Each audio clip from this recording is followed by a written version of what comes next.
안녕하세요. 호주 부동산 TV 모니카입니다. 오늘은 멜번에서 가장 잘생긴 SK 어카운팅 샘 회계사님을 모시고 회계 얘기를 한번 나눠보도록 할 건데요. 안녕하세요. 안녕하세요. 그래도 저희 구독자분들이 잘 모를 수도 있고 해외에 계신 분들 많으니까 간단히 자기소개 한번 해주세요. 네, 안녕하세요. 저는 샘이라고 하고요. SK 어카운팅 솔루션 회계법인의 대표 회계사로서 지금 일하고 있습니다. 이제 고객님들이 회계 관련된 거, 세금 관련된 거, 이거 너무 질문을 많이 하시는데 제가 잘 몰라서 몇 가지 이제 질문을 해볼 건데요. 그럼 대출을 받으셨을 때 그 이자를 어떻게 공제를 하는지 그거가 좀 궁금하거든요. 우리가 이제 홈론을 갚아 나가면서 네. 발생하는 지출 중에서 대부분 이제 원금하고 이자를 같이 갖고 계시거든요. 네. 그럼 이제 원금에 대한 부분은 지출로 인정이 되지 않고요. 이자에 대한 부분만 이렇게 그러네. 네, 지출로 인정을 받을 수 있기 때문에 실제로 본인이 내고 계신 금액하고 지출로서 계산된 금액하고 다를 수가 있어요. 다르네요. 네. 오, 원금을 그게 안 친다. 그렇죠. 자, 그러면 이 이자가 어떤 목적으로 사용됐는지를 이제 테스트를 해봐야 되는 거예요. 네. 내가 만약에 내 거주 목적으로 이 이자를 내고 있다 하면은 이제 세금과는 아무런 상관이 없는 그 개인적인 지출로 이제 구분이 된다고 보시면 되고요. 네, 만약에 이게 내가 투자집을 구매했는데 그 투자집을 유지하기 위해서 이자를 내고 있다. 그러면 이제 이거는 지출로서 인정이 돼요. 그렇죠. 그런데 이제 이자가 발생하는 시점도 중요한데 예를 들면은 내가 이 집을 짓고 있다. 근데 지으면서도 이제 발생하는 이자가 있을 수 있잖아요.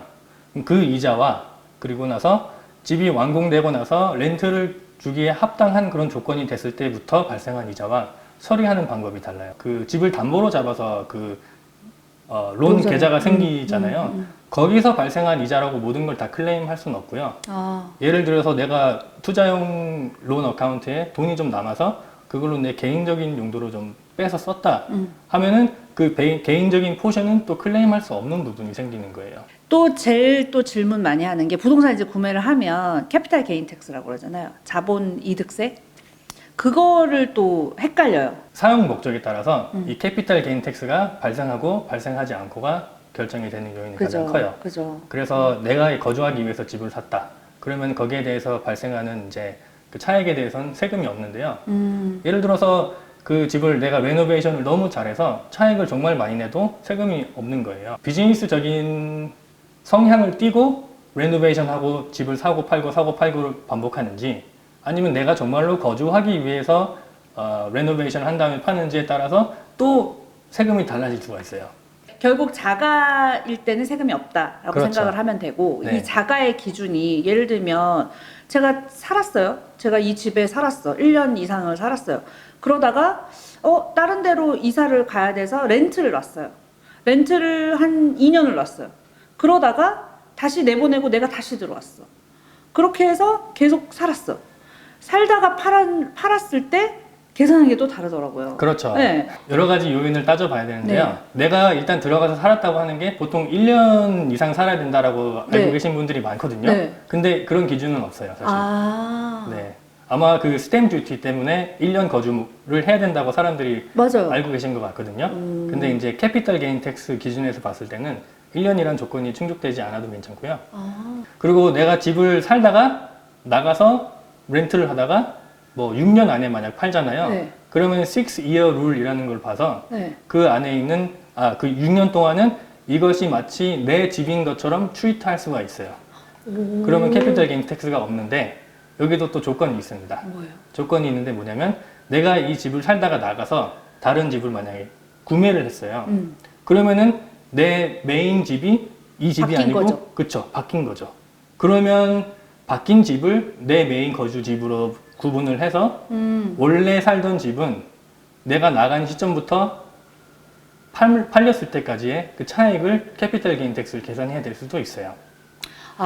그러니까 내가 이 집을 렌트를 놓고 다른 집을 렌트를 살면 이 집은 내 집이라고 쳐줄 수가 있고 6년 안에는. 그렇죠. 근데 내가 딴 거를 샀기 때문에 거기가 거주지가 됐기 때문에 그러면 계산하는 방법이 또 다르다. 맞아요. 거기서. 그리고 이제 이게 또 장점이 뭐냐면요. 지금 그걸 당장 정할 필요가 없어요. 그냥 내가 파는 시점에서 팔고 보니까 이 집이 가격이 많이 올랐네. 그럼 이걸 내 메인 거주 집으로 하자. 이 집은 많이 오르지 않았네. 그럼 이 집을 투자용 집으로 나중에 캐피탈 게인 텍스를 계산할 때 사용하자. 그렇게 라고 할 수 있어요? 그렇게 할 수 있어요. 아시는 분들은 많겠지만 네거티브 기어링 있잖아요. 그거를 또 되게 궁금해하세요. 일단 네거티브 기어링이란 게 뭐냐면요. 그 부동산을 소유하고 있을 때 거기에서 들어오는 수입보다 지출이 많아지면 그걸 네거티브 기어링이라고 해요. 근데 이제 네거티브 기어링이 왜 그렇게 특별하냐면요. 제가 아는 한도 내에서는 내가 어떤 투자를 했는데 거기에 대해서 불이익을 봤다는 이유로 이렇게 세금 보상이 되는 게 부동산밖에 없어요. 직장인분들 내는 세금이 너무 크잖아요. 어마어마하죠. 속일 수도 없고. 그래서 다 부동산으로 해서 부동산 투자를 해서 그래서 아파트를 또 사시는 분들도 있었어요. 맞아요. 예, 예. 네.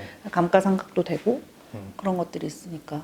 그 감가상각 말씀하셔서 제가 그것도 말씀드리려고 했었는데 렌트비를 다 받고 이런 뭐 이자나 리페어비나 네. 뭐 이런 거를 다 클레임한 다음에 나중에 보니까 내가 플러스 마이너스 된 게 없어요. 그런데 방금 말씀하신 그 감가상각이라는 게 이제 인정이 되기 시작하면은 내가 실제로 주머니에서 돈을 지불하지 않았는데도 불구하고 그 지출로 인정이 돼서 내 수입을 깎아주고 그 수입 깎인 거에 대해서 세금 혜택이 또 있을 있는 수 거죠. 있어요. 네. 네.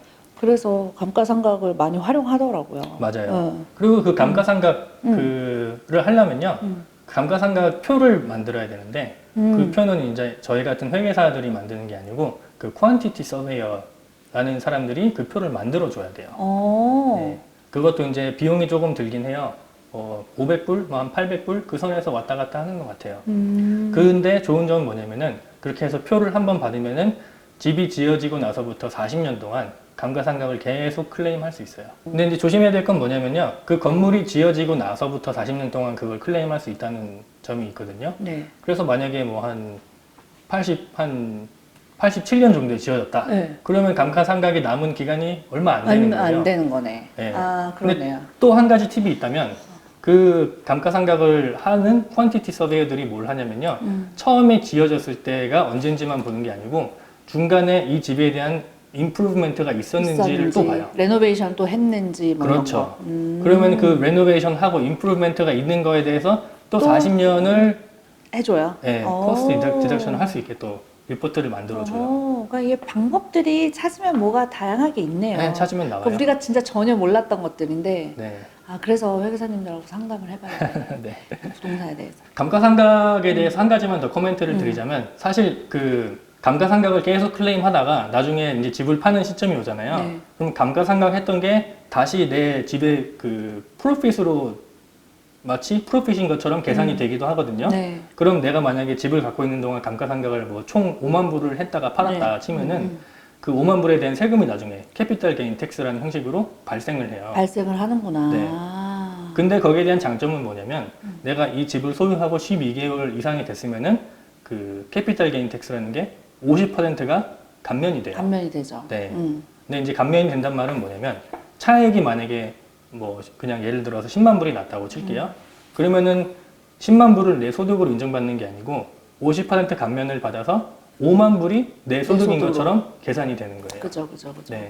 가장 자주 하시는 질문 중에 하나가 캐피탈 게인 텍스 세율이 어떻게 되나요? 라는 질문들을 많이 하시는데 사실 캐피탈 게인 텍스라고 정해진 세율이 있진 않아요. 그렇진 않고 내 개인 소득 세율이 몇 %인지 따라서 거기에 맞춰가지고 똑같이 적용이 되시는 거예요.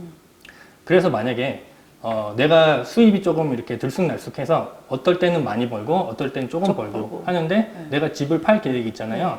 그러면은 내 수입이 좀 적은 회계연도에 집을 파시는 게 세금상으로 봤을 땐 좋으신 거예요. 네. 왜냐면 소득이 낮을수록 세율이 낮아지고 소득이 그죠. 높을수록 세율이 높아지거든요. 높아지니까. 네.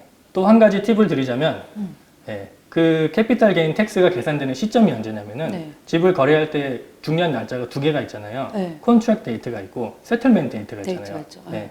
세틀멘트 데이트가 중요한 게 아니고 컨트랙트 데이트 기준으로. 맞아. 그거 되게 좋은 그거였어요. 왜냐면 저도 최근에 알았거든요. 고객님 때문에 알았는데 이분이 아파트를 구매를 하셨는데 이거를 갑자기 팔게 됐는데 살다가 그러니까 6개월밖에 안 살았어요.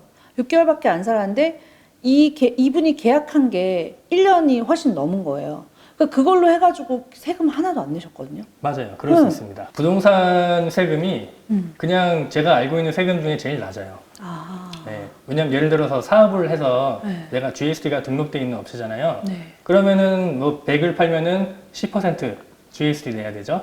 그 다음에 뭐 각종 비용 빼고 남은 프로핏에 대해서도 소득세를 또 내야 되잖아요. 넣어야 되죠. 그냥 뭐 대충 잡아서 한 30% 소득세를 낸다고 치면은 내가 100이라는 거에 지갑에 들어왔을 때 실제로 나한테 남아있는 돈은 뭐 한 5, 60 정도밖에 안 되는 거예요. 근데 세금은 아까 말씀 나눈 것처럼 뭐 어떤 경우는 아예 세금이 없을 수도 있고 그렇죠. 어떤 경우는 또 감면되기도 하고 그렇죠. 뭐 이렇게 말해야 되는지 모르겠는데 제가 회계사 일을 하면서 부동산만큼 세금 혜택이 많이 있는 게 없죠. 분야가 또 있을까 맞아요. 싶은 거예요. 제가 생각해도 그래요. 아, 그리고 그런 거 이제 부동산, 이제 호주 부동산을 딱 구매를 했을 때 우리가 딱 알아야 되는 세법들 있잖아요. 내가 부동산을 구입할 때 발생하는 세금이 있고요. 네. 아니면은 부동산을 유지하면서 발생하는 세금이 있고 그죠. 부동산을 팔면서 발생하는 세금이 세금이 있어요. 있고. 네. 구매하면서 발생하는 세금은 뭐가 있을 수 있냐면은 스탬 듀티 그렇죠. 있겠고. 스탬 듀티가 네. 가장 큰 example이죠. 그죠. 네. 네. 유지하면서 드는 비용 중에 하나가 랜드 텍스라는 게 있거든요. 아, 네네. 랜드 텍스는 이제 주별로 다 다르고요. 그 다음에 내가 거주하는 집을 제외한. 나머지 투자용 집만. 그렇죠. 그죠. 네네. 네. 그래서 땅의 크기나 뭐 땅 위에 건물이 어떻게 지어져 있나 그런 게 기준이 아니고 그냥 그 랜드의 밸류가 얼만큼 되는지가 그러니까 땅 밸류로 많이 나오는 것 같아요. 그쵸. 네. 네. 그래서 저도 렌트텍스 나오는 거 보니까 아파트는 거의 없더라고요. 거의 안 맞아요. 나오는데 와 하우스는 진짜 렌트텍스 많이 나오는 거. 이제 카운슬 레이트라는 게 있어요. 카운슬 레이트. 네, 이건 다들 아시겠지만 뭐 카운슬에서 하는 일들에 쓰이는 돈이에요. 쉽게 말하면 뭐 공원 같은 거 이런 거에도 쓰이기도 하고요. 그 다음에 이제 그 인컴 텍스. 인컴 텍스. 요건 이제 네거티브 기어링하고 연관해서 생각을 하셔야 되는. 네, 그리고 이제 부동산 투자를 이제 했을 때 이게 지출 종류가 공제가 되는 게 있고 안 되는 게 있고 막 이런 게 있잖아요. 어떤 게 있을까요? 이게 또 굉장히 방대한 토픽이긴 한데요. 지출에 따라서 일단은 뭐 거의 부동산하고 관련된 거면은 거의 다 일단 된다고 보시면 되는데 한 가지 조심해야 될 거는 travel expense. 트래블 익스펜스. 네, 트래블 익스펜스가 예전에는 클레임이 됐지만 이제는 안 되거든요. 아, 그러면 예를 들면 내가 멜번에 있는데 브리즈번에 땅 사러 간다, 집 사러 간다. 그래서 그 비행기 그런데 그런 거 안 되는 거예요? 그런 거 안 돼요. 아하. 그리고 내가 관리하고 싶어서 갔다. 아, 안 됩니다. 안 되는 거야. 네. 매달 내가 갔다. 나 이거 관리하러 갔다. 그렇죠. 안 되는구나. 네. 그리고 이건 제가 오늘 여기 오면서 그 CPA에서 이제 뉴스레터가 온 걸 봤거든요. 근데 10명 중에 9명이 그 투자 집에 대한 텍스 리턴을 잘못 신고하고 있다. 라는 걸 읽고 왔어요. 오. 근데 그럴 만도 한 게 똑같이 지출을 해도 그 해에 클레임이 되는지 몇 년 나눠서 클레임해야 되는지 이게 다 달라요. 예를 들면은 사람들이 가장 빼먹기 쉬운 것 중 하나가 뭐냐면 그 집을 구매할 때 론을 받으면서 80% 이상 받으면 그 랜더스 모게이지 인슈런스라는 그렇죠. 걸 내게 되잖아요. 네. 그 비용을 어떻게 처리할 것이냐 네. 라는 질문을 해야 되는데 이 비용 같은 경우는 5년을 나눠서 클레임을 해야 돼요. 아, 그래요? 네. 아, 그걸 한 번에 클레임하면 안 한 되고? 번에 클레임할 수가 없어요. 아, 그렇구나. 그리고 리파이낸스 하면서 발생하는 비용 중에서도 네. 한 번에 클레임하면 안 되고 5년에 나눠서 클레임해야 되는 부분이 있고요. 오. 네. 예를 들어서 내가 펜스를 고쳤다. 그럼 펜스의 일부만 고치면은 그 수리비가 올해 다 클레임이 가능한데 펜스를 그냥 다 바꿔버렸다. 혹은 펜스를 더 좋은 그런 자재를 거는 또 써서 나눠서. 그렇죠. 아. 업그레이드를 시켰다. 그럼 이것도 몇 년 동안 또 나눠서 클레임해야 되고. 그러면 리파이낸스 할 때 밸류에이션 피 같은 거 있잖아요. 네, 밸류에이션 비 같은 경우도 이제 나눠서. 나눠서. 네. 또 어떤 게 있냐면요. 그 내가 집을 샀을 때 뭐 예를 들어서 50만 불을 주고 샀는데 네. 나중에 100만 불을 받고 팔잖아요. 네. 그러면은 이 차액이 50만 불이라고 해서 캐피탈 게인을 50만 불로 계산하는 게 아니고 내가 50만 불에 샀지만 여기에 뭐 스탬 듀티, 리걸 피 이런 것들을 다 하다 보니까 들어갔지. 뭐 예를 들어서 55만에 샀다라고 할 수가 있거든요. 네. 혹은 뭐 가끔씩 바이어스 에이전트 고용하시는 분들도 네. 그 비용 여기 들어가는 여기다. 거예요. 아. 그리고 이제 100만에 파셔도 내가 이제 광고비 들어가고 그 부동산 고용비 들어가고 뭐 이런 것들을 집어넣다 보면은 그 수치상으로 100만에 판 게 아니고 뭐 예를 들면 뭐 한 97만 이렇게 팔았다라고도 계산이 될 수 있는 거예요. 아. 근데 그런 비용들을 내가 올해 다 클레임하느냐 아니면 나중에 팔았을 때 캐피탈 게인 계산할 때 사용하느냐 아. 그런 부분에도 또 차이가 있어요. 어허. 네. 회계사로서 하는 말이 아니라 음. 그냥 저도 개인적으로 부동산에도 관심이 있는 음. 한 사람으로서 좀 팁을 드리자면은 그 회계비도 비용이고 그죠. 변호사비도 비용이고 그죠. 스탬 듀티도 비용이고 네. 뭐 관련 비용이 되게 많잖아요. 맞아요. 근데 저는 그 비용이 더 큰지 아니면 기회 비용이 더 큰지 아. 그거를 좀 비교하시는 게 더 바람직하지 않을까라고 생각을 하는 편이에요. 이걸 내가 샀는데 뭐 여기저기 비용 하다 보니까 뭐 10,000불, 20,000불이 들어갔다고 쳐요. 근데 이걸 내가 구매하지 않고 나서 나중에 보니까 이 집값이 올라가고 네. 세금 혜택 받을 수 있는 걸 다 생각했을 때 네. 과연 어떤 것이 더 큰가 큰가. 네, 따져보자는 거죠. 왜냐면 호주는 집을 잘 사면은 그죠.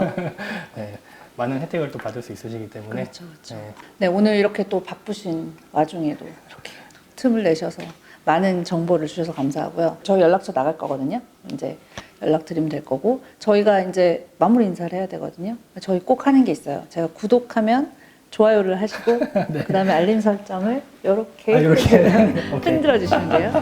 자, 그러면 마무리 인사할게요. 구독, 좋아요, 알림 설정.